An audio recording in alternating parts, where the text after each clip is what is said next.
Hello, my lovely friends. My name is Rue. How do you do? The Blowjay says hello as well. I'm doing another Autism Chit Chat today. And if you're new to my channel, my name is Rue, as I said. And I am a late diagnosed autistic person. I was diagnosed October of 2021. So it's been a year and a half, a little over. And so on this channel, I sometimes do little rambling chit-chat videos about my autistic experiences, my thoughts, because it seems to be that a lot of people like to listen to it. So today, the topic I wanted to talk about is whether a formal diagnosis really makes things easier. And so, I wanted to talk about my thoughts prior to receiving a diagnosis and what I sort of thought would happen and how things turned out. What were the positive outcomes and what were things that didn't really change. Oh, and I also tap on something in these videos because it is an ASMR channel. So we're tapping on this lovely container that I love. It makes wonderful sounds. Okay, anyways. So, like I said, I have been diagnosed now for a year and a half. And so I thought it was a good time to reflect on how it turned out, I guess. So, let's get into it, I guess. So, prior to diagnosis, I was in a very bad state. I've talked about my burnout a little on this channel before, but I was extremely unwell. So I was clinging to the fact that perhaps if I was diagnosed, it would fix everything and everything would change. Which, there are positive things, but it's not like a massive band-aid that's going to fix your entire life. So the main thing I was struggling with were work-related things. And so I had this idea that maybe if I got a diagnosis, I could receive accommodations and I could work normally. And obviously that didn't go that way because I now just make YouTube videos. And I'm not traditionally employed at the moment, so yeah. I also thought that people, I could be this is the explanation for why I am the way I am, and people would understand, be more compassionate, and just welcome me with open arms. But that's not really how people work, so. But yeah, I was in a really bad state, and I really wanted this to fix everything, and essentially explain to the world around me that this that I had differences that needed to be acknowledged and accommodated for, and I thought this would fix all the problems I was having, and it doesn't really work that way. Having a diagnosis does not change the systems, the flawed systems, and the way people think, and all the things that you can't control. It's not going to change those.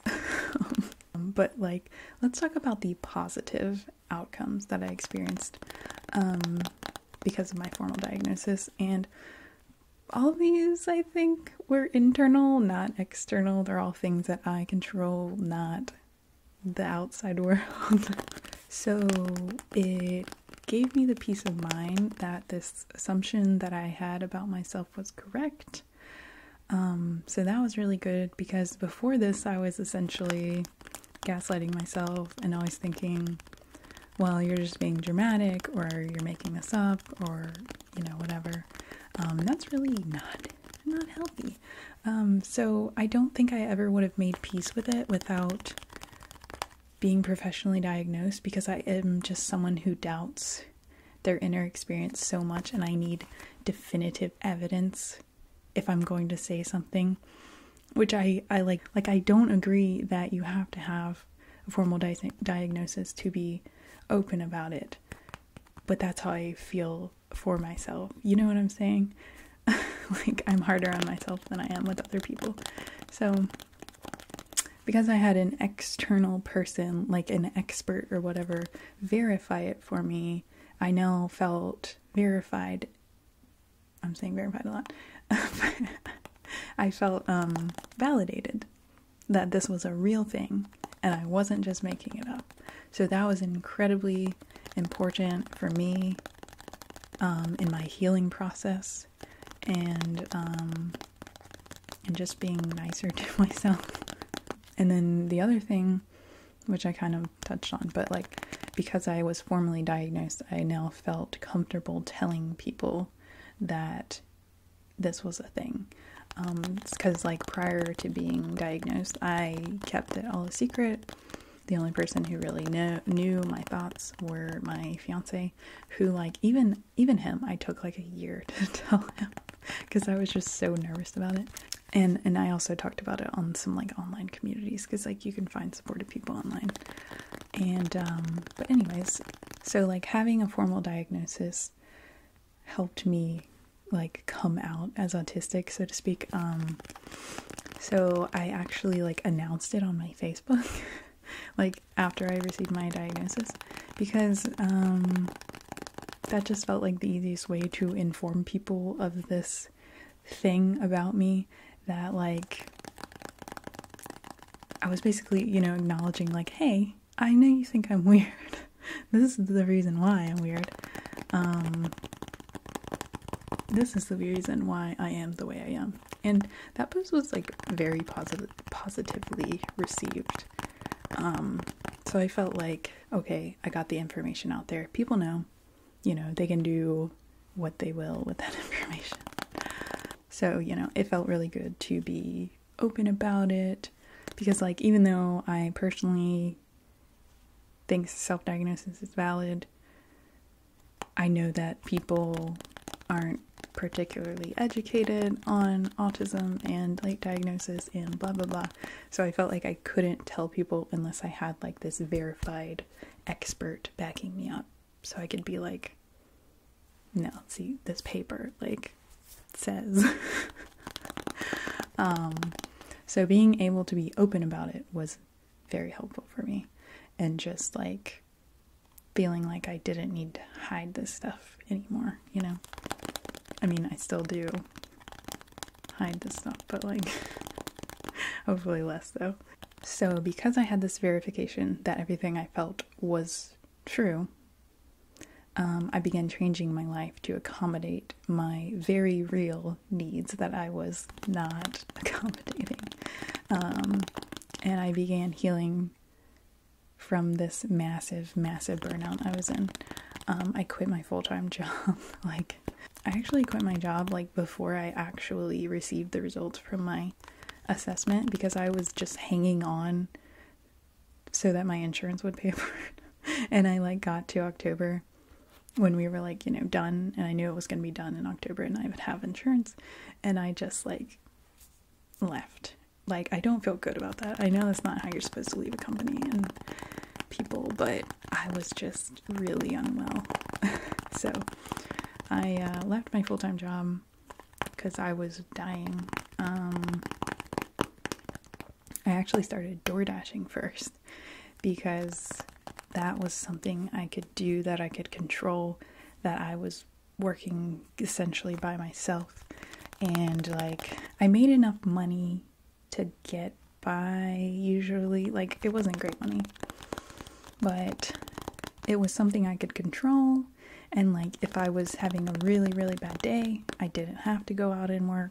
So that was, like, my solution for how to get out of this, like, work burnout is Doordashing. Doordashing isn't great, I mean, but I knew I needed to work alone. Like, I knew that was the only way I could heal, is just to not be around people and not be in spaces I needed to mask. And then I started my YouTube channel, like, a few months later, after I'd sort of, like, gotten past the worst of it.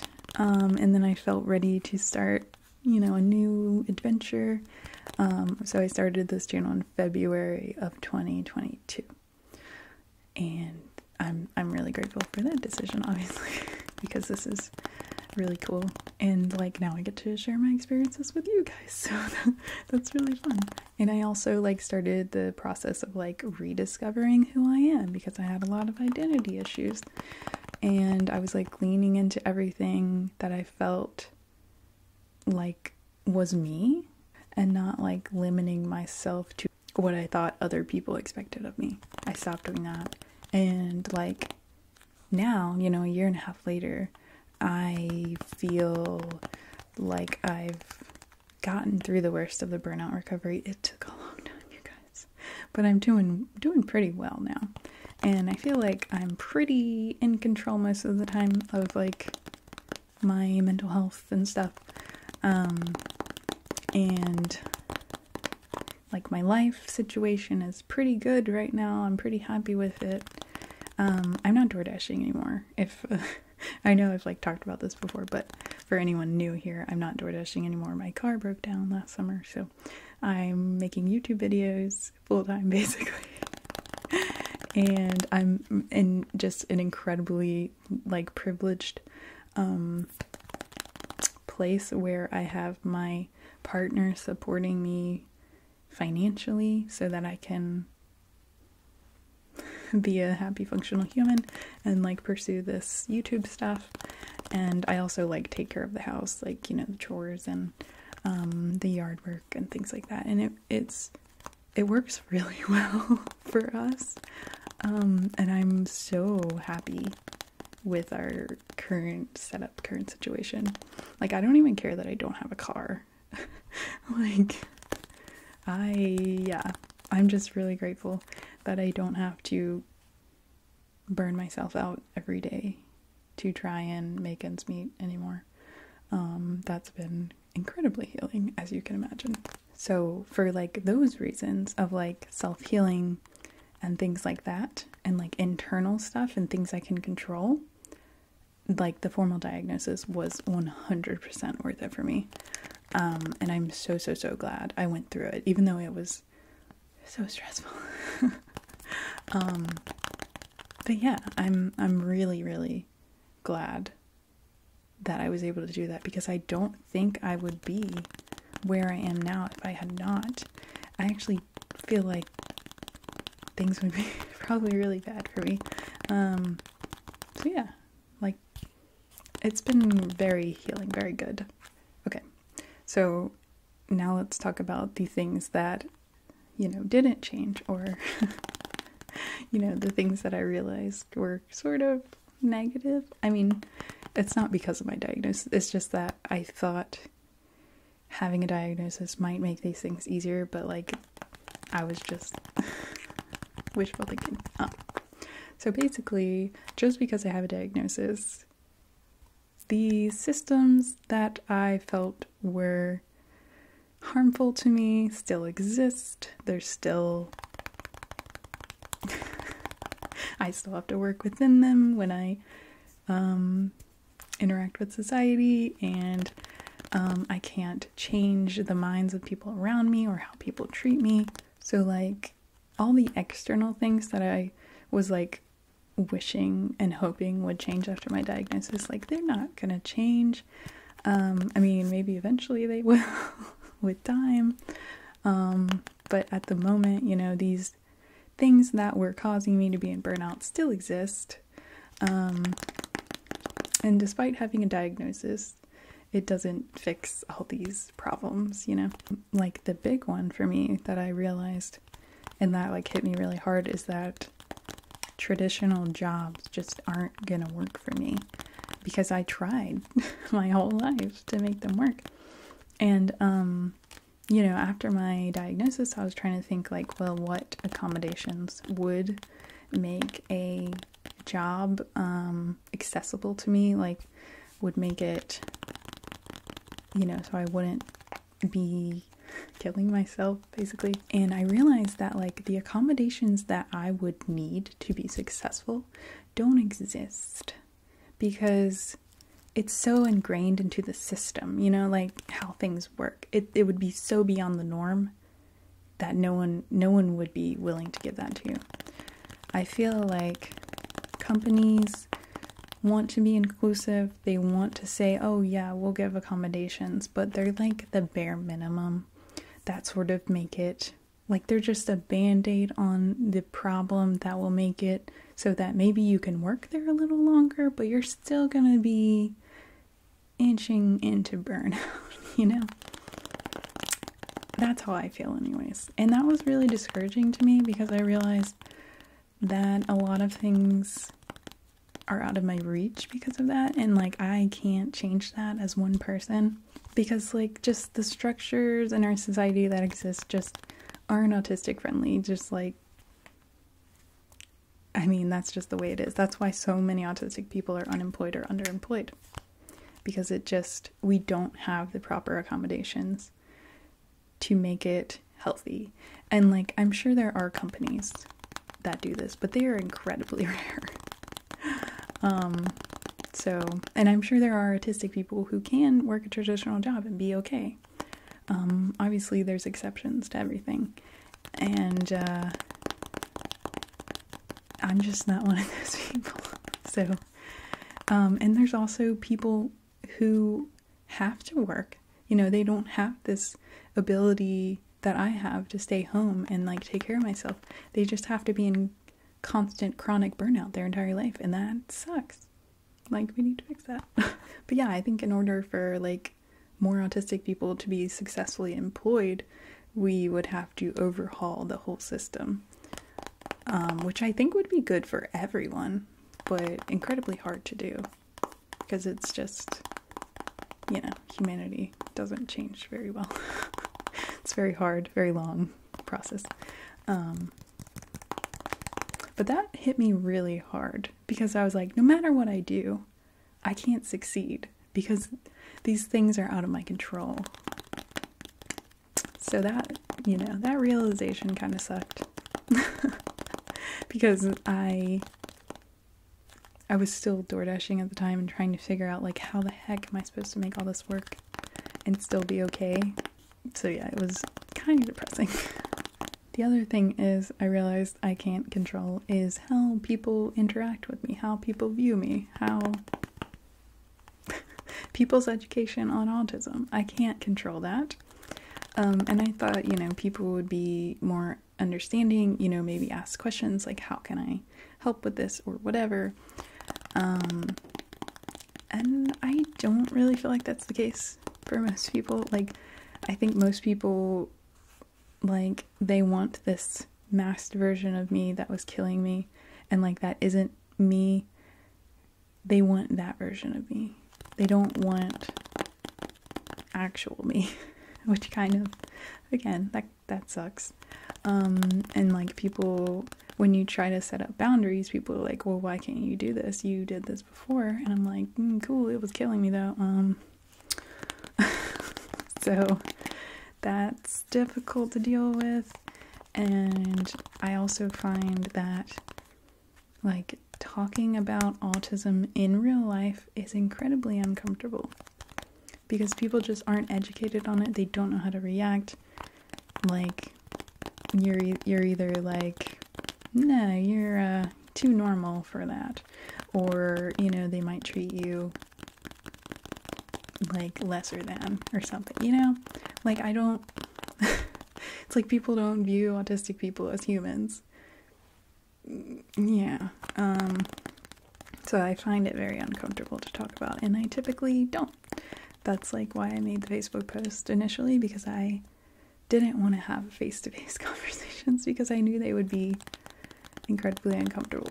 So yeah, it's hard to change people's perspectives when they already think they know you, and like people generally aren't going to go and research what autism means, like so yeah, like a diagnosis isn't going to magically change how people interact with you or treat you, and like very few people know what it means. And so I still find it extremely difficult to navigate people. And I honestly just deal with it by isolating myself and avoiding people, which I'm fine with. But like, obviously, I have to be around people sometimes, so that's sucks. So to sum it up, what I'm saying is I'm really glad I got a diagnosis. It has had an incredibly positive impact on me, and I don't think I would be at this place where I am if I had not gotten the diagnosis.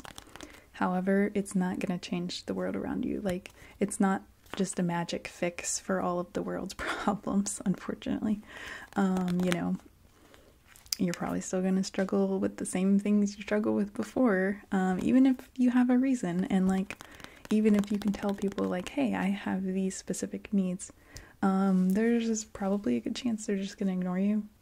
I mean, to be honest, like, you can only control yourself and like what you do and how you interact with the world. So yeah, I think that's the thing that I realize, is that my diagnosis didn't change anything externally around me. It just changed how I see myself, how I live my life, how I accommodate for my needs, how I, you know, do whatever. Like, the systems are still gonna suck, people are still gonna misunderstand you. It's just the way it is. But like, you know, I gave myself permission with the help of my partner to live the life that is accommodating for my needs. And honestly, I probably would not have done that without a diagnosis. So that is something I'm extremely grateful for, and that I was able to access that, because not everyone has access. I really don't know where I'd be without it. And I don't want to think about that. The things within my control in my life are vastly improved. The things out of my control are still the same, but you know, I have, you know, coping mechanisms to deal with them. Or like, I'm trying to build, you know, things to deal with the world. They're still very difficult to deal with, so like, it's not a magic fix, unfortunately. I've kind of just like shrunk my world to the point where I control the things in my environment, and maybe that's not good, but I think it's good. I mean, I feel like people would be like, that's not good, Rue. You should get out more. But I'm happy, and my needs are accommodated for, and that's what I need. So, and like, the thing is, you can make those changes without a diagnosis. So if you're capable of doing that, like, I would encourage you to do it. But I do understand this like need for validation, so that you can allow yourself to accommodate for your needs, which like, I don't recommend, or rather I recommend starting before your diagnosis, like accommodating for your needs. But I do understand the thought process behind not doing that. So my heart goes out to you. Like, I really do understand. But yeah, I just wanted to make this video because like, I feel like I've had some time to process my diagnosis, and I feel a lot more settled with it. Like, when I first was diagnosed, I was thinking about stuff all the time. And I was like, oh my gosh, this is autism. Oh my gosh, this is autism. Oh my gosh. And now I'm like, just, hey, I'm me. I'm autistic. But I don't think about it too much. And I feel like I've found a very good place in my life where I'm pretty steady, you know? And so I thought I would talk about some of the things that I thought would change that didn't, and some of the things that were really positive for me. So just in case you are like in this process of getting a diagnosis and thinking, oh, this is going to change everything. It's going to make the world more accessible to me. And like, I'm not trying to be negative. I'm just, this is the way the world works. And having a diagnosis isn't going to change the external world, unfortunately, but it does help the internal stuff, or at least it did for me. So yeah, I'm really grateful that I was able to receive for formal diagnosis. And if you're also formally diagnosed, let me know what you think. Do you agree? Did you have the same thoughts before and after? And if you're not diagnosed, that's cool too. Just, you're welcome to leave your comments below what you think. Like I said, I agree with self-diagnosis. Like, I understand. But for myself, I'm like, no, you're lying to yourself. You need someone to verify. You know what I'm saying? Like, you're so much meaner to yourself than other people. But, like, self-diagnosis is valid on my channel. I was in your place. I understand. But a formal diagnosis did help me, like, make peace with it all and accept it and start building this life that's better for me. So yeah, now I'm just rambling, so feel free to leave your thoughts in the comments. I always love hearing from you guys. I hope you enjoyed the tippy taps. You guys, this just gives me something to fidget with while I'm talking, so anyways, I love you guys. Thank you so much for hanging on my channel, for supporting me. You guys, like, you don't know how much it means to me. Yeah, I will see you in my next video. Thank you for being here. Thank you for being lovely people. You're doing amazing. I'm so proud of you. Okay, I will see you in my next video. Goodbye, guys.